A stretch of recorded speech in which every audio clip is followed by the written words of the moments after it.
자, 이제 마지막 네 번째 영상입니다. 그동안 소개해드린 ISA, 연금저축, IRP에 대해서 어느 정도 이해되셨죠? 이번 영상에서는 세 계좌를 비교해보고 각 영상에서 추천해드린 중개형 ISA, 연금저축펀드, IRP를 어떻게 운영하면 가장 좋은지 제가 알려드리겠습니다. 먼저 계좌를 개설할 때는 목적이 있어야겠죠? ISA는 목돈을 모으기 위한 계좌예요. 반면에 연금저축펀드와 IRP는 미래의 나를 위해 노후 생활비를 준비하기 위한 계좌예요.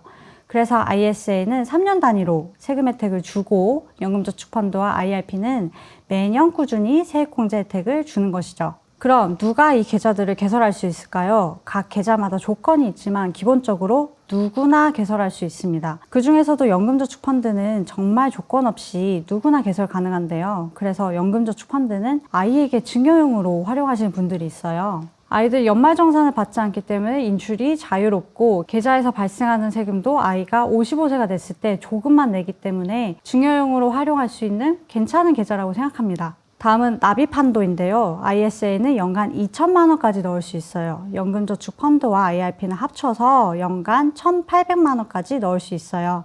이 중에서 ISA는 내년에 현재 2배인 4천만 원까지 늘어날 가능성이 있습니다. 우리 여친님들 성투하셔서 새 계좌 납입한도 꽉꽉 채우시길 바라겠습니다.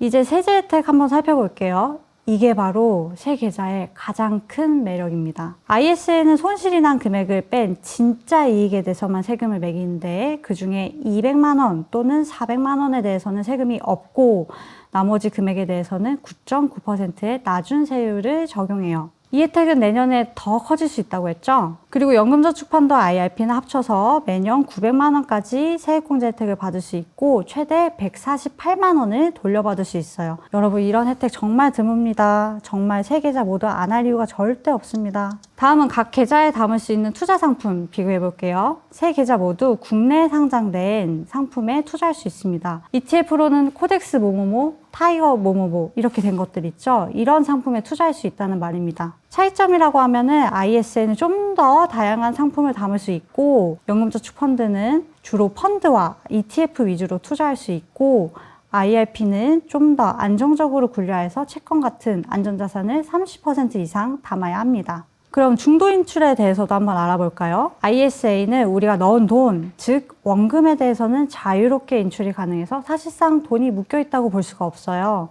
물론 최소 3년 동안은 유지해야 하지만 3년이 부담돼서 개설을 미루실 필요는 전혀 없습니다. 연금저축펀드는 세액공제 혜택을 받지 않은 원금에 한해서만 인출이 가능하고요. 마지막으로 IRP, 인출이 가능하지만 굉장히 까다롭기 때문에 그냥 안 하는 게 낫다 정도만 알아주셔도 됩니다. 마지막으로 만기와 해지에 대해서 설명해 드릴게요. ISA는 만기를 원하는 만큼 길게 설정할 수 있고요. 의무가입 기간 3년만 지나면 언제든지 해지할 수 있어요. ISA의 모든 혜택은 해지 시점에 정산을 받을 수 있는 거기 때문에 3년마다 해지하고 혜택을 받는 것도 좋은 방법 중 하나입니다. 그럼 만기는 별 의미가 없는데? 라고 하실 수 있는데요. ISA는 현재 금융소득이 2천만 원 넘는 분들은 가입하실 수가 없어요. 그런데 ISA를 보유한 기간 사이에 넘는 건 상관이 없습니다. 우리가 성투하게 되면 이거 넘어버릴 수도 있는 거잖아요. 그러니 만기는 최대한 길게 해두시는 게 좋습니다. 반면 연금저축펀드와 IRP는 만기와 해지가 사실 별 의미가 없어요. 그래서 최소 5년을 운영하고 55세부터 연금을 받을 수 있다 정도만 알아두셔도 무방합니다. 이제 새 계좌를 어떻게 운영하면 가장 좋을지 본격적으로 제가 알려드리려고 하는데요. 근데 이전에 이거 한번 같이 볼게요. 개인이 생애 동안 언제 적자이고 언제 흑자인지를 나타내는 그래프입니다. 이렇게 보시면 생각보다 흑자인 구간이 별로 없어요. 근데 잘 생각해보면 이 구간에 결혼도 해야 되지, 집도 마련해야 되지, 아이도 키워야 되지, 저 흑자 구간에 나가는 돈 정말 많습니다. 하지만 그만큼 소득이 증가하는 구간이죠. 그렇기 때문에 이 흑자 시기에 바짝 모으는 것이 정말 중요합니다. 이제 제가 알려드릴 방법으로 ISA, 연금저축, IRP를 효과적으로 활용하시면 분명 도움이 되실 겁니다. 그 방법 지금 알려드리겠습니다. 자, ISA, 연금저축, IRP 계좌는 보시는 순서대로 활용하시는 게 제일 좋은 방법입니다. 매년 연금저축에 600만 원, IRP에 300만 원, ISA 2천만 원을 납입을 하고 3년마다 ISA를 해지하고 그 돈을 다시 연금저축에 넣어 혜택을 극대화하는 거죠. 그런데 모두가 이렇게 할 수 있나요? 저부터도 어렵습니다. 그래서 우리는 나에게 맞는 상황에 따라 선택과 집중을 하며 활용해야 합니다. 그래서 연령대를 2030, 4050, 50대 이상 이렇게 세 그룹으로 나누어서 알려드리려고 해요.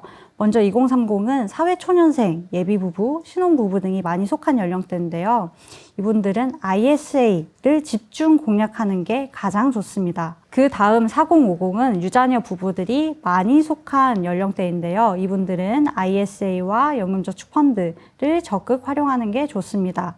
그리고 50대 이상은 자녀를 위한 목돈이 필요하거나 본격적으로 은퇴를 준비하는 분들이 많이 계시는데요.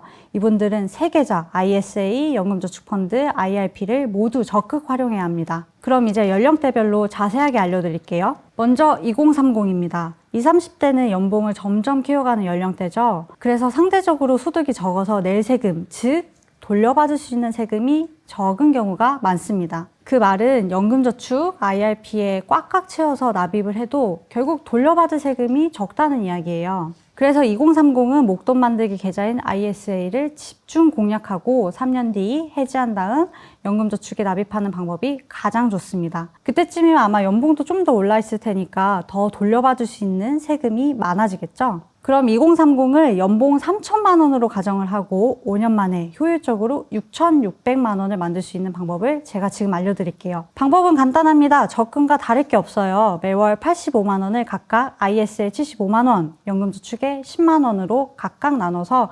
적금처럼 꾸준히 납입하면 됩니다. 제가 실제로 계산해 볼게요.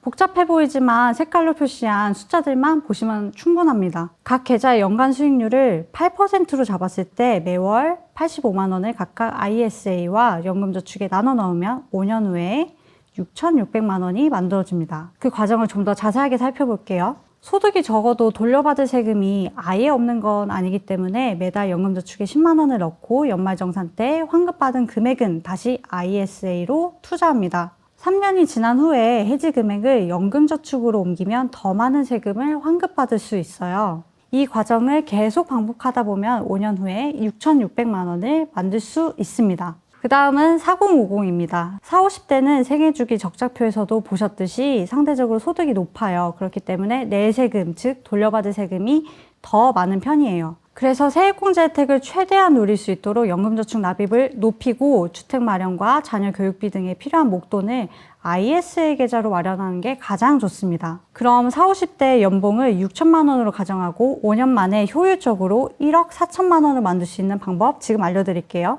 40, 50대는 매월 180만 원을 각각 ISA에 120만 원, 연금저축에 50만 원, IRP에 10만 원으로 나눠서 적금처럼 꾸준히 넣으시면 됩니다. 실제로 계산해 볼게요. 여기서도 색깔로 표시한 숫자만 보시면 돼요. 가장 아래 노란색을 보시면 5년 후 1억 4천만 원이 모여 있는 것을 보실 수 있죠. 이 과정을 좀 더 자세하게 살펴볼게요. 소득이 많아지면 돌려받을 세금도 많아지기 때문에 연금저축에 매달 50만 원을 넣고 IRP에 매달 10만 원을 넣습니다. 그러면 환급받은 금액은 무조건 ISA로 굴리고 3년 뒤에 해지 금액을 다시 연금저축으로 옮겨 더 많은 세금 환급받으시면 됩니다. 이 방법으로 5년 안에 1억 4천만 원을 만들 수 있는 것입니다. 자, 마지막으로 50대 이상입니다. 50대 이상은 자녀를 위한 목돈도 필요하지만 본격적인 내 은퇴를 위한 자금 마련 필요하시죠? 소득이 많아 돌려받을 세금도 많기 때문에 연금저축과 IRP 그리고 ISA를 무조건 최대로 활용하시는 게 가장 좋습니다. 그럼 50대 이상을 4050과 동일하게 연봉 6천만 원으로 가정을 하고 5년 안에 약 2억 원을 만들 수 있는 방법 알려드릴게요. 매월 242만 원을 ISA에 167만 원, 연금저축에 50만 원, IRP에 25만 원씩 넣는 방법입니다. 실제로 계산해 볼게요. 방금 알려드린 대로 적금처럼 매달 꾸준히 납입을 한다면 가장 아래 노란색 부분처럼 5년 후 약 2억 원이 만들어진 걸 확인하실 수 있습니다. 과정을 좀 더 자세하게 말씀을 드리면요. 50대 이상은 연금저축에 600만 원, IRP에 300만 원을 꽉꽉 채울 수 있도록 매달 연금저축 50만 원, IRP 25만 원을 넣고 환급받은 금액은 다시 ISA로 투자한 다음에 3년 뒤에 해지 금액을 연금저축으로 보내면은 세금을 더 많이 환급받을 수 있게 됩니다. 이렇게 계속 반복하다 보면은 5년 후에 약 2억 원이 만들어지는 거죠. 앞서 이렇게 함께 시뮬레이션을 해보았는데요. 근데 우리는 개개인별로 소득, 상황, 연령 이런 게 모두 다르죠. 그래서 제가 보여드린 계산을 여러분이 직접 자신의 소득과 상황에 맞게 해보실 수 있도록 계산기를 제가 준비했습니다. 계산기는 고정 댓글 링크에서 다운로드 하실 수 있고요. 직접 꼭 계산해 보신 다음에 오늘 당장 내게 필요한 계좌를 만드시길 바랍니다. 자, 오늘 내용은 여기까지입니다. 우리 효치님들께 조금이나마 도움이 되었길 바랍니다. 그리고 각 계좌에서 ETF로 투자하는 게 가장 좋다고 했죠? 어떤 ETF를 투자하는 게 제일 좋은지에 대한 내용은 제가 직접 공부하고 시행착오를 겪어 정리한 내용이 따로 있으니까 나중에 기회가 되면은 영상에서 더 자세하게 알려드리겠습니다. 감사합니다.